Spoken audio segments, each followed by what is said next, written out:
Qo'shilgan qiymat solig'ining 50% qaytariladi. 2025-yil 1-apreldan boshlab chorvachilik va parranda mahsulotlarini yetishtiruvchi tadbirkorlik subyektlariga to'langan qo'shilgan qiymat solig'ining 50% qismi qaytarib beriladi. Bu nima degani? Agar siz qonuniy chorvachilik yoki parranda xo'jaligi yuritayotgan bo'lsangiz va mahsulotingizdan tushgan daromadingizning 90% dan ortig'i aynan shu soha mahsulotlariga tegishli bo'lsa, unda siz to'lagan qo'shilgan qiymat solig'ining yarmi, ya'ni 50% qaytariladi. Asosiy shartlar: yer maydoniga egalik yoki ijaraga olingan bo'lishi kerak. Mahsulotlar go'sht, sut, tuxum o'zingiz ishlab chiqargan bo'lishingiz lozim. To'lovlar soliq hisobotida to'g'ri aks ettirilgan bo'lishi kerak. Soliq hisobotidan keyin 3 oy ichida murojaat qilish zarur. Faqat sanoatda qayta ishlanmagan mahsulotlar bo'yicha qaytariladi.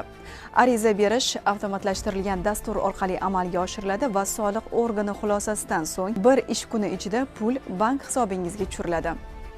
Soliqlar, penya yoki moliyaviy qarzdorlik bo'lsa, qaytariladigan mablag' avval ularni qoplashga yo'naltiriladi. Ushbu imkoniyat 2028-yil 1-yanvargacha amal qiladi.